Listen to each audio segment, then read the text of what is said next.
Assalamu alaikum, fam. Hope you're doing well. So, there's this game that unfortunately a lot of mothers are doing on, of course, cancerous TikTok, and it's like this invisible game. So, what they do, they put a blanket over their kid, they pull it off, and pretend the child is invisible. They get their cell phone, they've already taken a picture in that spot so that the child isn't there, and then they show like, oh, let's take a picture, and then they take a picture, and then the child sitting next to the mother sees, oh, she's not in the picture, so it convinces her she's invisible. And I saw a video where the kid, obviously she was traumatized, she was screaming and crying, and her mother was laughing and recording it so she could upload it to social media and get likes. Then Daily Mail and other outlets were sharing it, amplifying it. And I think it's shameful that mothers would make their child traumatized and cry for views, and think it's funny that their kid is crying because they think they're invisible, and laughing at their kid's anxiety and panic. What's different about this invisible game is that it makes the child feel like they don't exist anymore. Makes a huge panic, and they love their mother, right? And they're like, where's my mom? My mom can't see me. Oh no, no, no. It's like a shock of insignificance. Now, let's say there's the tough love type of aspect, which is different, where your kid stumbles, they begin to cry, and you're like, hey, come on, you can do it. Get back up. You're all right. Shake it off. That's different because you're encouraging the child, right? Or if your child drops their ice cream and you're like, oh, come on, don't cry, you'll be all right, we're gonna get another one, just calm down, Ansel, eat it, you'll be all right. So you giggle and chuckle, but you follow up with some encouragement. Or you, like, if your kid cries over something petty, like their favorite toy is not in the store or something, and they begin to throw a temper tantrum and cry, and they're wailing, you rationally talk to them and say, hey, you shouldn't be acting like that. Compose yourself. It's not the end of the world. Come on now. You shouldn't be acting like that. You don't need to cry over that. Right? So there's different ways you react to when your kid cries. And that is a totally different type of lesson that your kid can get from crying. Where a parent responds with a sort of chuckle, a giggle, something like that, where it's not at the expense of the child. So I think these types of videos shouldn't really be allowed. It really makes me upset that honest political videos, or just even many religious videos, so many things get censored. For example, there was a YouTuber who he was feeding his piranhas a live fish, which is natural. And they demonetized him because he was feeding his piranhas live fish, which is what piranhas like to eat. It's just nature. Now that's not allowed, but you can post videos of you making your kid cry for views and get money from that, which incentivizes greedy, insane, terrible mothers to actively figure out ways to make their child cry. Now, you can make your child disciplined by showing them times you're not supposed to cry and when you have to level up, and other times where it's okay to cry and mourn over the loss of a pet, a family member, their ant project didn't work out or something, but you strengthen them little by little, right? But this is different, where they're getting creative to make their kids suffer for views. This is one of the dark aspects of social media, where mothers exploit their kids for social media. And I find this so satanic and so dark, because a mother's duty is to figure out how to make her kid stronger, wiser, and happy, and patient, and at a state of equilibrium, right? You want your kid to have balance and harmony and flow. You want to keep them moving. But this video really shocked me because Clearly, the child looks around, panicked, and she's screaming, and the mother with her like hoochie mama nails, and she just looks like a chick you'd see in San Francisco. Almost like you're not shocked she's a bad mother. Let's just put it that way, and she's laughing it up. And there was some hope though, is that in the comments section there was others calling it out, like this is not cool, it's not okay. Stop mentally traumatizing and psychologically damaging your kid and, exploiting her, because that's going to be on the internet forever. I think you're a terrible, awful mother if you record yourself hurting your kid's mental state on purpose and uploading it to the internet when that child is older. That video of them crying is on the internet now. Is the money that you got from it going to be worth it? Is the 10 seconds of attention worth it? Your child's going to remember you doing that. So, if you come across your friend trying to exploit their child's mental state for views, maybe give them a little talk, because it starts with us. Like, hey, you shouldn't record that. Like, let's say a kid's carrying a bucket of water, they trip, the bucket spills, and they're like, uh-oh. And you're like, oh, that's so cute, you'll be alright. If the story ends triumphantly, there's a lesson in that. But if you're purposely, like I said, figuring out ways to make a child cry, this is not cool to me, because it's child abuse. Now, I know so many people now, they reduce the term child abuse now, because now it's like, oh, this is child abuse, this is child abuse. And it just shows you how the guardianship of children is getting less and less and less. Where mothers are almost forgetting what their job is, what their duty is, and what they're not supposed to do to their children. I swear, I think we're gonna have in the future, like my little one's generation, very disgruntled children that are gonna shove their parents into old folks' home. I really do think that, man. Because if someone doesn't love their parents, they usually put them away in old folks' home. Now, for my grandfather, his mother is like 97. She's in old folks' home because she has dementia.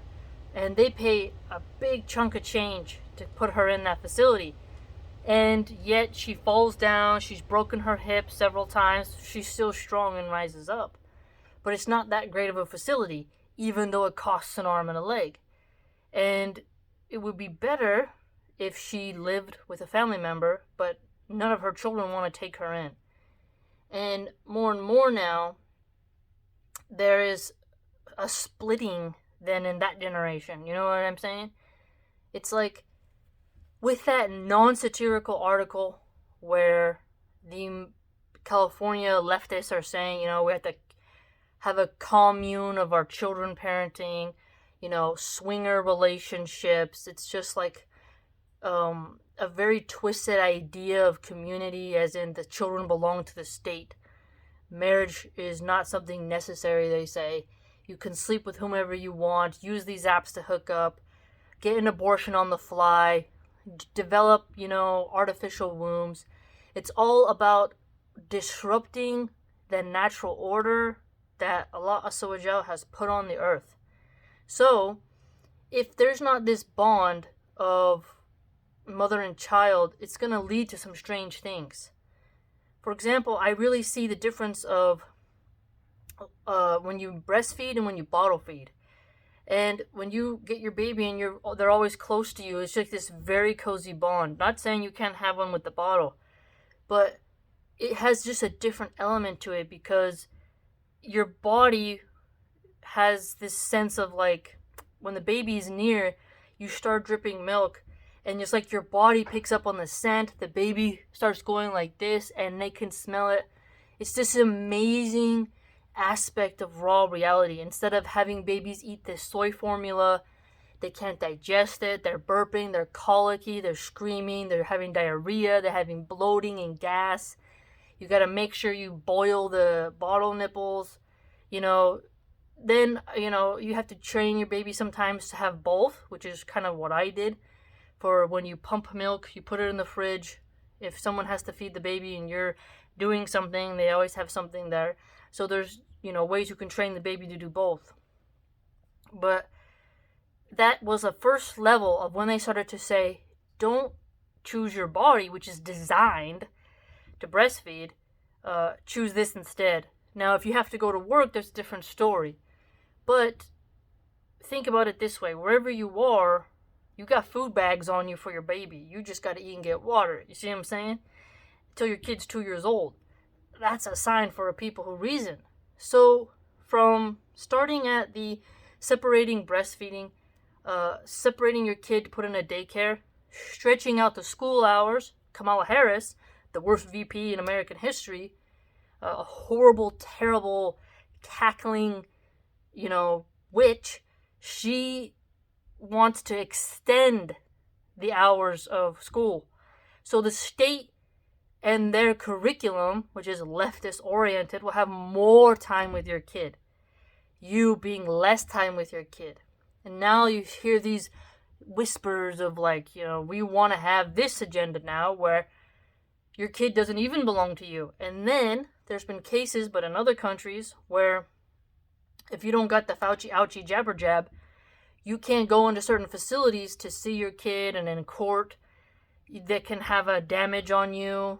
I've seen some interesting cases now where that's popping up, where your medical status is being used against you in the court of law, which is absolutely fascistic. And if you notice the pattern of separation, and how the separation is coming from a specific political consciousness found in America who have their tentacles in social media and who hire the coders to make the algorithms that affect you wherever you are in the world. And they have this utopia in their mind. And once you lay it out and you start identifying patterns, you start creating lists and bookmarking, and you start identifying it, you're like, there's a common theme here where each piece, like a puzzle, like a jigsaw puzzle, is coming to fruition. And each part of it is separating mothers from the bond with their children, from their husbands, fathers with their children. And it's like, wherever it is, they want to separate us by gender and by class structure, overly so. It's like victimhood culture. And it just seems to be making the mothers more psychotic. So this video where you see a mother, traumatizing her kid for views, it's like, where is her mother essence? Where is that mother pull? It's really shocking me how it's trivial. Oh, it hurts my heart. It's trivial. And it's not like the hardcore lessons where it's like you got on a pony, you fell off the pony, you cry, but you dust up and you get back up again, you get back in the saddle, you ride. You know what I'm trying to say? Or you were walking your dog, it went to chase a squirrel, it dragged you through the mud a bit, you whine, but you get back up and you dust your knees off. Again, there's lessons to be learned through when a kid cries. But mothers using their creativity to harm their children is dystopian.